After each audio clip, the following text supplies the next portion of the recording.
Lockdown's got us all a bit, well, you know, bored.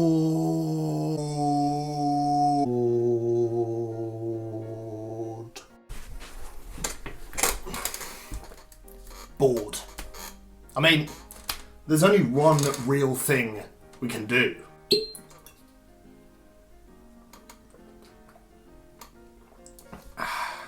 Stop it.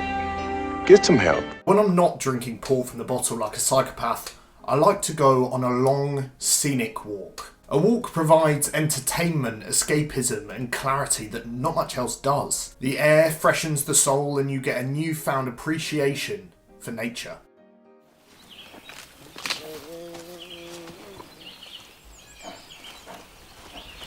Nice. In all seriousness, going on a good, long walk is exactly what we need at the moment to get moving, get a bit of clarity in our lives, and live in the present.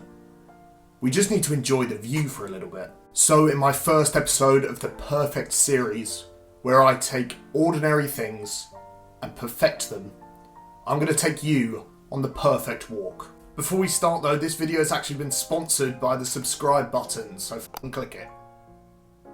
Done? Good. To make sure I'm creating the perfect walk for me, I've made sure to go and do some research.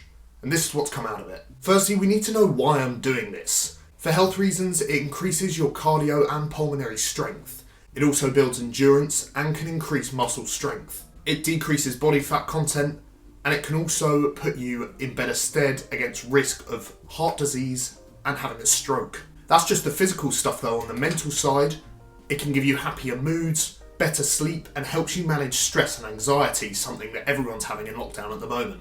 Finally, it decreases the risk of depression. So we know why I'm doing this, but we need to work out what actually makes the perfect walk. So in terms of conditions, the key is no real extreme weather. You don't want high winds, you don't want really, really cold weather, you don't want really, really hot weather.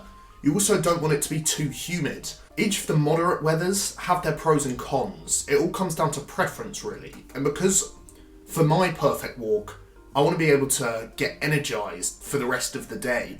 I want to be able to grab a coffee and I want to sort of build this consistency into a walking routine almost.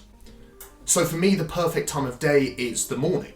However, if you're walking for exercise, 3 p.m. to 7 p.m. is the best time for you.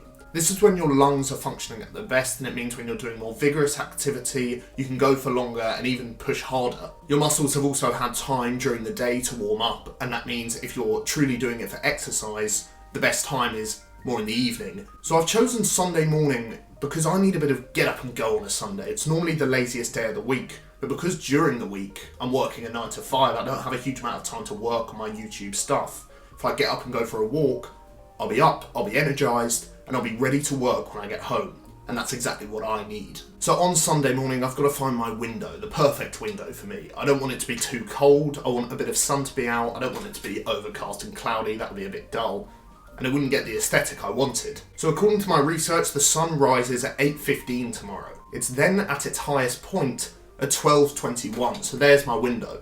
According to the weather, the time when the sun is most likely to be out is between 9 and 11. So that shortens my window even more. So the route is a really key part of a perfect walk. And I wanted to ensure I got as many sights and views in as possible. So the route is just over 5 miles. Within those 5 miles, we'll be able to see the Chester Town Hall, grab ourselves a coffee, the Chester Cathedral, Chester Castle, Chester Racecourse, the River Dee, the canals, and some beautiful views over the surrounding area. While research shows that 30 to 45 minutes is actually the best time to be walking for, given we've been locked down for so long, and honestly, I think we just need to get out for longer. We're not getting out anywhere near as much as we usually were. So, for the first time since the start of lockdown, I'm going to politely decline science for this one. And finally, and most importantly, the thing I know everybody wants on a walk is a dog. I don't have a dog. I've factored this into my Sunday morning route to make sure I'm hitting the parks around the time dog walkers would normally be out. That means I see plenty of dogs and don't have to pick up any. And if that isn't the perfect walk, I don't know what will be. On Sunday morning at 10:05, with a podcast whispering sweet nothings in my ear, I think I'm using that phrase wrong, the perfect walk commenced. While the weather wasn't as perfect as first thought, the cool breeze and early stroll immediately energised me. I'll skim over the walk from my flat to the first port of call. There were some cars and a slightly dodgy underpass, but it wouldn't be perfect without a subway that smells of piss, would it? The first sight to see was the canal, shot up against part of the city walls, built by the Romans between 70 and 80 AD. While the canal may be slightly brown, the walls take a good picture, and so that's exactly what I did. For a walk to be perfect, make sure you can have some sort of activity you enjoy, whether that be photography, football, or chatting shit with your pals. It adds some entertainment to the walk. Beyond the walls, I went towards the town hall and the main square, where obscure statues and small elephants lurk. I grabbed a coffee, polished it off, and briskly moved onto the cathedral. Sometimes it takes going out on your own to really appreciate the sights you're seeing, and the cathedral was one that really caught my eye. From there, I moved up and onto the walls, and up and under the Eastgate clock, situated next to another landmark of the city, Dinky Donuts. Eastgate clock made the cut for the walk, as the look and history of it makes it worthwhile. Dinky Donuts, on the other hand, didn't, as my perfect experience doesn't end with heart disease.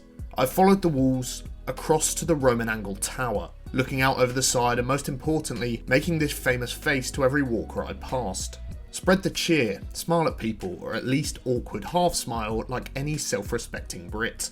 Down off the wall I came, and round to the Roman Amphitheatre. The biggest in the UK, it used to offer entertainment, however as you can see, it doesn't do that anymore. As such, Frankie Boyle's got a gig booked in for next week. Across the rickety bridge we go, towards St John the Baptist, flying the Union Jack as a reminder that we're the second biggest political laughingstock in the world. Thank Christ for Donald is something I never thought I'd say. While the ruins are a phenomenal sight, it starts to feel like a metaphor for the current state of the world. What's a perfect walk without some introspective depression? Into the park, the greenery needed, with a bush reminding us to spread love. Listen to the bush. Grosvenor Park offered dogs majestically striding, children irritatingly screaming, but in general, walkers just enjoying the sights and the fresh air. Lots of perfect walks happening all around. The view was worth taking some pictures of, and so once again I obliged. From the park, we moved to the river, down towards the Dee, where the wind made me shiver and the water flowed freely. Yep, you're into the rhyming section now. Don't worry, the rhyming section's already over. This walk down the river was delightful. Seeing people and animals and green spots and smiles. Honestly, you forget with lockdown that people actually exist outside of screens. Move back onto the walls to check the views, and then continue along the river to the old Dee Bridge. Bridge crossed, another park awaits, this one unplanned but lush with greenery. Being able to stray away from your planned route while still knowing where you are is something I realised I wanted in a perfect walk. Taking the path less travelled and all of that. Deep. Walking along the river led me round to a cemetery. Now, I've never really understood why people like walking through cemeteries, but I gave it a go. I wasn't a fan, but it's always good to learn something about yourself on a perfect walk. I left the dead behind and moved on to my favourite sight. The scent of beer stung the air as a betting slip lazily floated by. The faintest memories of a stallion galloping down the final furlong brought a tear to my eye. With COVID, I can only picture the final furlough. From there, back onto the walls and a quick shortcut inside towards the city centre again. With Eastgate clock in the distance, I moved back towards my starting point, and with the town hall back in front of me, I'd completed the loop. I had walked my perfect walk. So with the early darkness having set in, we really need to look at the message from all this. When you go out for a walk, given it's the only thing we can do at the moment, I really urge you to go into it with an intention, with a plan. Take the time to actually appreciate your surroundings at the moment. Take your time to appreciate other people's situations, people in general.